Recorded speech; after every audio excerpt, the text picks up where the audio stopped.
అలా ఇక్కడ ఎవరైతే పాకిస్తాన్ వాళ్ళకి సహాయపడుతున్నారో రేపు వాళ్ళకి అదే గతి పడుతుంది. అయినా అన్ని ఉన్న విస్తారాకు అణిగి మణిగి ఉంటుంది, ఏమీ లేని విస్తారాకు ఎగిరెగిరి పడుతుంది అని ఊరికనే అనలేదు. అయినా పాకిస్తాన్ లో డెవలప్మెంట్ మీద శ్రద్ధ పెట్టకుండా ఎంతసేపు ఆక్రమించుకుందాం, దాడి చేద్దాం, మనం నాశనమైనా పర్వాలేదు, పక్కనోడు బాగుపడొద్దు అని ఎగిరెగిరి పడతారో అలాంటి నీచమైన బుద్ధి ఉన్న వాళ్ళకి నాశనమే తప్ప నాయకత్వ లక్షణాలు కానీ నాణ్యమైన జీవితం కానీ ఎప్పటికీ ఉండదు. అయినా మింగ మెతుకులేదు మీసాలకు సంపంగ నూనె అని ఈ తొడగొట్టడం, కయ్యానికి కాలు దువ్వడం.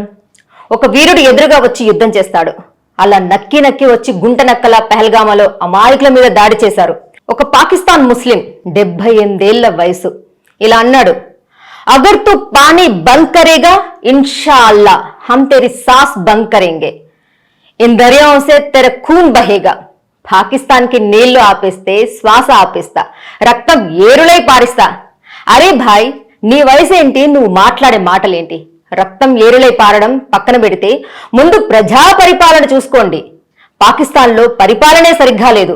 తాగడానికి నీరు లేక, తినడానికి తిండి లేక, అధిక ధరలతో అక్కడ జనం అల్లాడిపోతుంటే అది పట్టనట్లు అక్కడున్న ప్రజలను కేవలం ఓట్ల కోసం వాడుకుంటూ రాజకీయాల పేరుతో ఉగ్రవాదులను పంది కుక్కుల్ని మేపినట్లు మేపుతూ అభివృద్ధిని అటకెక్కించి ఏం సాధిద్దామని పెహల్గామాలో దాడులు చేశారు. అలా దాడి చేయబట్టే ఇలా ఆపరేషన్ సింధూర్ దాడిలో కొందరు ఉగ్రవాదులు కుక్క చావు చచ్చారు.